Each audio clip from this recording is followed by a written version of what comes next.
थोड्याच दिवसात श्रावणाला सुरुवात होईल आणि एकदा श्रावण सुरू झाला की एकूणच आपल्या एकेका सणांना सुरुवात होईल आणि सणांमध्ये सणांचा जो राजा समजला जातो किंवा जो एक खेळ असतो दहीहंडीचा त्याला खूप महत्व असतं. एकावर एक मनोरे रचत दहीहंडी फोडणारे हे जे गोविंदा पथक आहे त्यांची सुरक्षितता देखील खूप महत्वाची असते आणि त्यामुळे या दहीहंडीचा समावेश क्रीडा धोरणात करावा अशी मागणी मनसेचे आमदार बाळा नांदगावकर यांनी केली आहे. मुंबईत वरळी येथे दहिकाला वेबसाईट उद्घाटनाच्या प्रसंगात ते बोलत होते. दहीहंडी हा शारीरिक क्षमता सिद्ध करणारा क्रीडा प्रकार आहे. त्यामुळे येत्या काही महिन्यात राज्याचं क्रीडा धोरण नव्याने बनवण्यात येत आहे आणि त्यामध्ये दहीहंडीचा समावेश करावा अशी मागणी नांदगावकर यांनी केली. या मागणीला गृहराज्यमंत्री सचिन अहिर यांनी देखील पाठिंबा दर्शवलाय.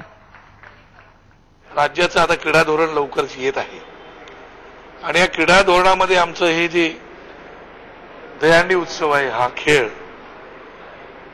हा या क्रीडा धोरणात घेऊन त्याला खेळाची मान्यता द्यावी आणि भविष्यामध्ये जे क्रीडापटूंना ज्या सोयी सुविधा सवलती आपण देणार आहात त्या सवलती आमच्या या दहीहंडीच्या गोविंदांना सुद्धा द्याव्यात अशा प्रकारची मागणी केली. हे जे मूलभूत संस्कृतीचं जतन करणारे असलेले जे खेळ आहेत हे एका प्रकारे खेळ म्हणूनच आपण त्याच्याकडे पाहतो आणि मला असं वाटतं की धोरणामध्ये स्वीकार करायला काही हरकत नसावी. अर्थात त्याचं स्वरूप काय असेल, त्याचे फायदे काय असतील, कशा प्रकारे त्याला स्टेट लेवल नॅशनल लेवल त्याची जी ख्याती असेल ती कशी आपण करू शकतो या सर्व गोष्टीकडे बारकाईने आपल्याला पाहायला पाहिजे. म्हणून पण निश्चितपणे त्याचं स्वागत करण्यासारखी बाब आहे.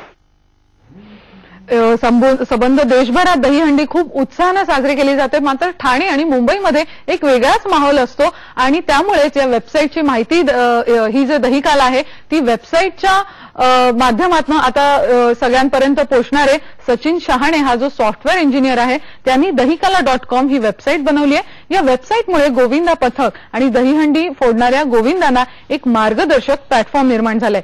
मुंबईतल्या मोठ्या हंड्यांसोबतच अगदी इन्शुरन्सची माहिती देखील या वेबसाईटवर आहे आणि या वेबसाईटचं उद्घाटन वरळीमध्ये झालं. या कार्यक्रमात मुंबईतले अनेक गोविंदा पथकं देखील सामील झाली होती. पूर्ण मुंबईमध्ये ठाण्यामध्ये नवी मुंबईमध्ये कुठे कुठे किती रकमेच्या हंड्या लावल्यात ते त्याला त्या दिवसाच्या आधीच कळेल. त्याप्रमाणे ते त्यांचा मार्ग आखू शकतात आणि जास्तीत जास्त ठिकाणी कमीत कमी टायमात पोहोचून जास्तीत जास्त पारितोषिकं पटकावून आपलं कौशल्य दाखवू शकतात.